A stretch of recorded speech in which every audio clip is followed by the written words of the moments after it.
बघा, 28 सेमी त्रिज्या असलेल्या वर्तुळाचं क्षेत्रफळ किती सर? वर्तुळावरील उदाहरणे ही माझी प्लेलिस्ट जरूर अभ्यासा. स्पर्धा परीक्षेमध्ये विविध अंगाने वर्तुळावर विचारली जाणारी प्रश्न तुम्हाला त्या प्लेलिस्टमध्ये जरूर अभ्यासता येतील.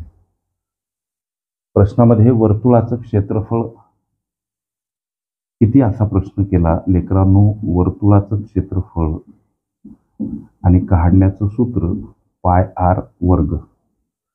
या सूत्रातील पायची किंमत 22 सप्तमांश असते.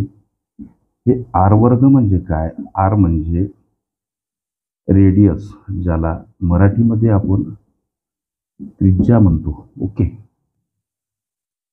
वर्तुळाचे क्षेत्रफळ किती असा प्रश्न. ओके.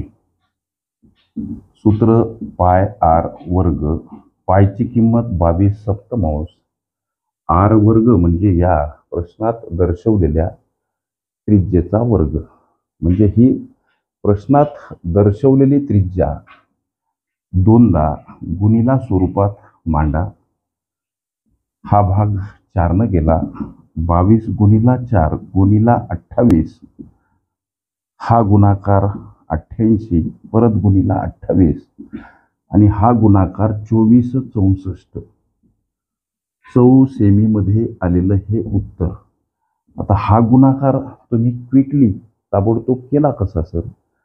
मित्रांनो, माझे जिल्हा परिषद प्राथमिक शाळेमध्ये शिकणारे विद्यार्थी जे नवोदय शिष्यवृत्ती, श्रेया, NMMS, BTS, मंथन किंवा काही विद्यार्थी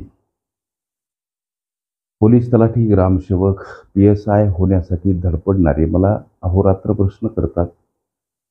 या सांख्यिक क्रियेचं मनन चिंतन अगोदरच झालेलं असते, म्हणून क्विकली आन्सर. ओके. प्रस्तुत प्रश्नामध्ये 28 सेमी त्रिज्या असल्या वर्तुळाचं क्षेत्रफळ किती असा प्रश्न होता. 2464 अर्थात 2464 चौसेमी हे या प्रश्नाचं उत्तर पर्याय क्रमांक B मध्ये दर्शवलेलं आहे. ओके.